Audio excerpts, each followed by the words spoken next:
these word problems. It's on systems of equations, which is why we reviewed systems just now. Next class, we will review systems again, and then we'll have a quiz on systems.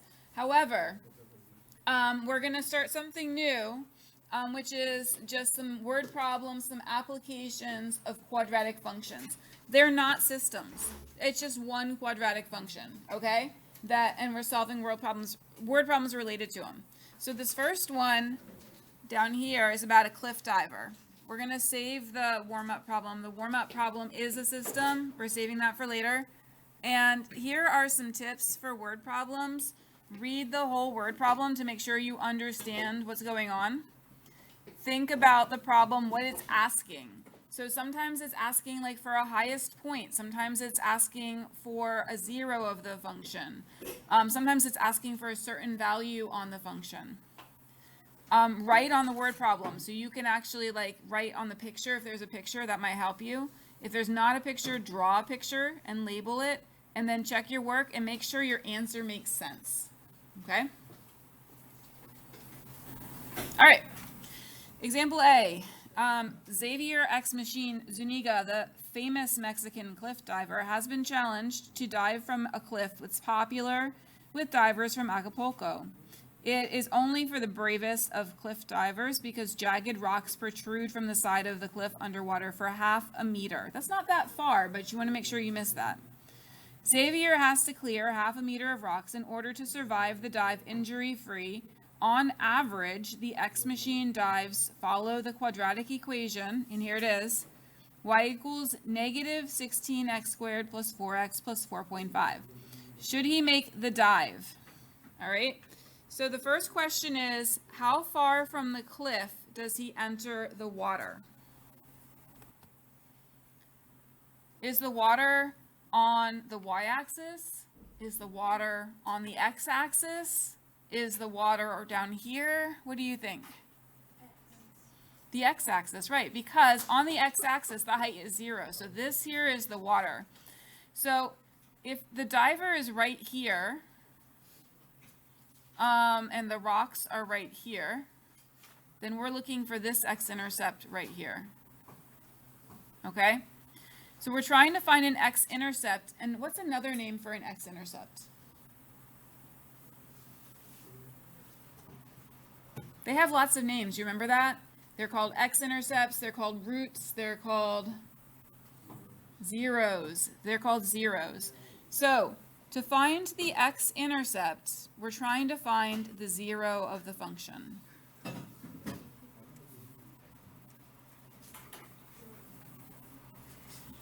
So to find the zero of this function, we could use the quadratic formula. I could try to factor it, but this looks messy to factor. So let's try quadratic formula. A, B, and C.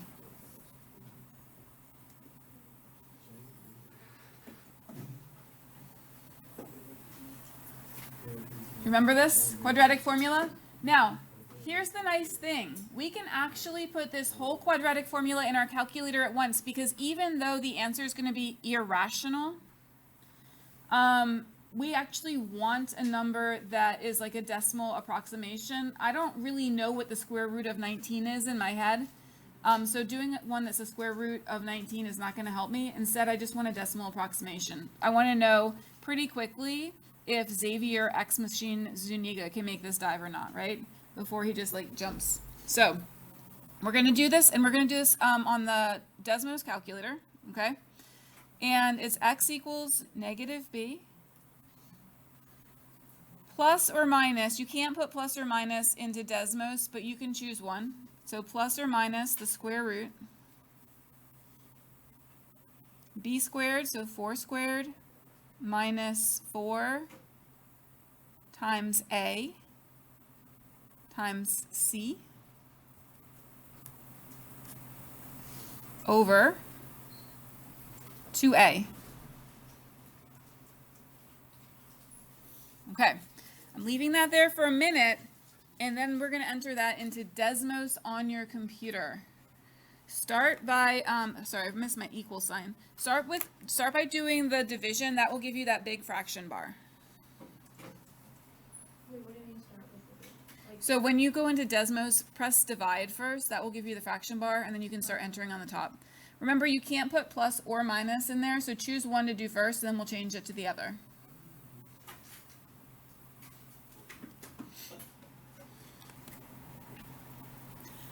All right, the x of the vertex is negative b over 2a. So that would be negative 4 over 2 times negative 16. Now you can calculate that by hand and simplify it, or you can use the Desmos calculator. So let's get that back. Oh, my screen went blank, but you still had that. That's weird. Negative 4 divided by 2 times negative 16. So I get a decimal, and I can also change it to a fraction. Either one is fine. I'm going to use actually the decimal for now because people just like that better. 0.125 is the x coordinate. And then to find the y coordinate, you substitute that back into the equation. So y is negative 16 times 0.125 squared plus 4 times 0.125 plus 4.5. Okay. All right. So I'm going to put that in here.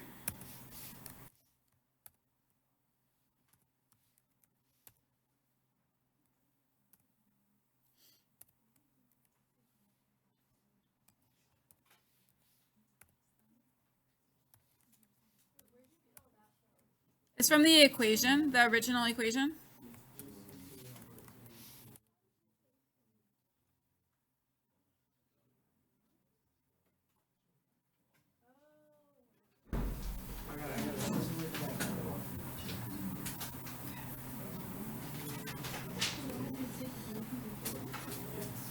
All right, so vertex, you get the x from the formula negative b over 2a, and then you get the y by substituting it back into the original formula, which is a little mathy, but Desmos is doing all the heavy lifting for you. You just have to know what to put into Desmos. What questions do you have so far? Okay, we're going to do one more question, and then we're going to check our work by graphing on Desmos.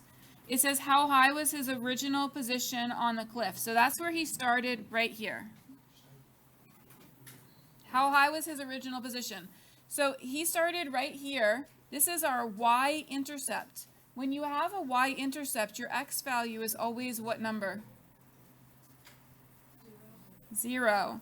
So this is actually the easiest one to find. To find your y-intercept, you make x 0.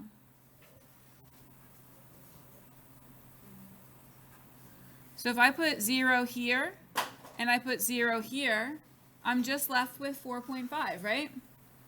Y equals 0 plus 0 plus 4.5. So that last number is my y-intercept.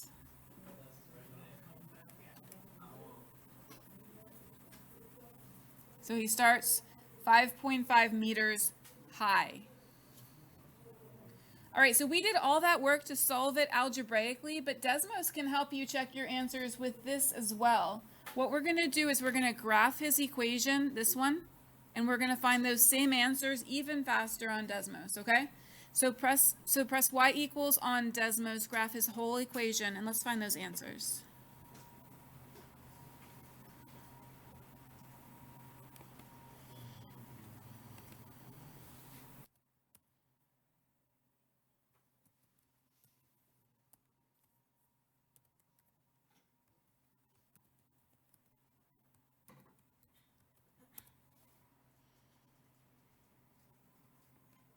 Okay, here it is.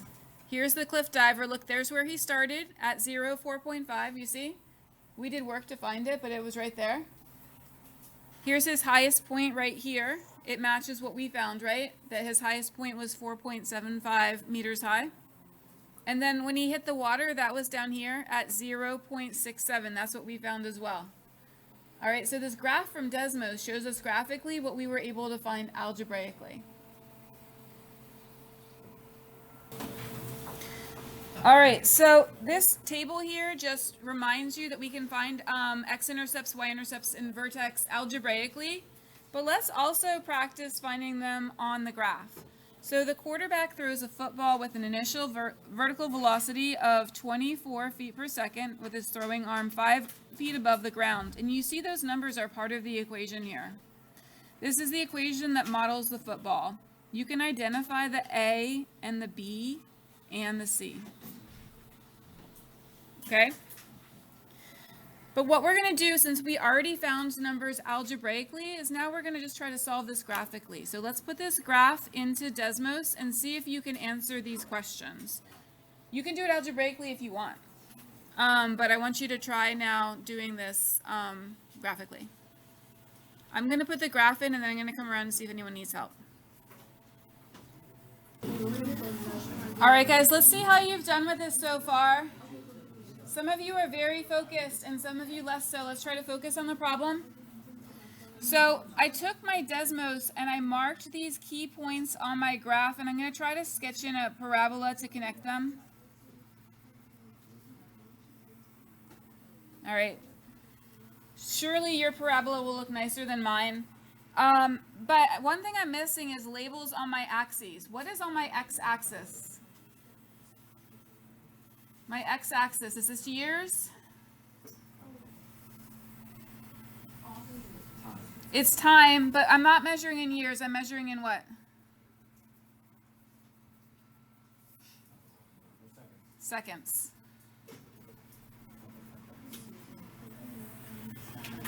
Okay, so my x-axis is time in seconds, and then my y-axis is what? Remember, it's a football we're throwing. What is the y-axis? It's the height in what measurement? Feet. So height in feet.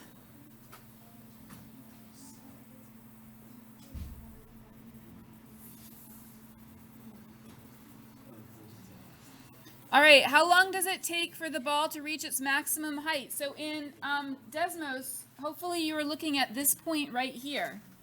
But there's two numbers. Which of these numbers is the time it takes to reach the maximum height? Folks, I need help up here. Which of these numbers is the time it takes to get to its maximum height? It's the x number, right, which is, because x is time, so it's going to be 0.75. And remember, that's time in seconds, so 0.75 seconds to get to its maximum height. And then how high does it go? That's not this number, it's this number. It's 14 what? 14 feet high. Now, if I wanted to solve this without the graph, what would I be finding? Would I be finding the vertex, the x-intercepts, or the y-intercepts for those first two problems? I heard one vote for vertex. Anybody agree? Good. Yes, we found the vertex right here, okay? So these two were for the vertex. So if I had to do that by hand, I would use negative b over 2a to find the x value, and then substitute it back in to find the y value. Looking at C, a receiver makes a diving catch and catches the ball when it's 2 feet off the ground. So that would be like right here, right? I can kind of estimate looking at my graph. Some of you were tracing on the graph, and that can work too. Can also just substitute 2 for the h of t over here. But again, you'd have to end up doing quadratic formula. So to do that graphically, let's look at the graph. I want to know when the x is 2. Like, I can click on here and I get really close to 2. But to get exactly 2, I'm just going to put in, I'm sorry, it's the y that has to be 2. So I'm going to put in y equals 2. There it is. And then I can find it's exactly going to be, well, actually it's rounded still, but it's very close to 1.616, okay?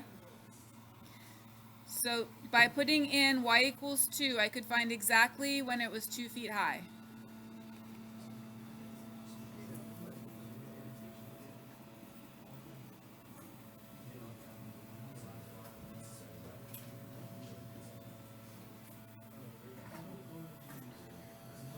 All right. Yes. Hold on one second. I'm going to pause this. For the domain and range, it's been a while since we've talked about domain and range, but we can't forget it because it keeps coming back. So please pay attention. Domain is your x values. What's your smallest x value in this situation? Remember, parabolas normally have a domain negative infinity to infinity, but this situation is about a football. So where does time start in this story? How many seconds? Okay, Mary suggests time starts at 0 seconds. Who agrees? Thanks. Time starts at 0 seconds. So the domain starts at 0 seconds, and it continues until the ball is caught. What time is the ball caught? Right, the ball's caught right here. So it doesn't even reach the ground. The ball's caught right here at 1 point. Oh, sorry, it's right here. This point right here, which was 2, 1 point. What? Oh, no, I got this backwards. It's 1.616, 2. Sorry. So 1.616 is when the story stops. The story is only 1.6 seconds long. All right? Story starts at 0 seconds. It stops when the football's caught 1.616 seconds later. The range. Okay, what is the lowest value on this range? If the ball hit the ground, it would have been 0, but the ball never hit the ground, right? So it starts at 2, its lowest y value. And the range goes up to its highest y value, which is what number? You guys see it on the graph? The highest y value is 14.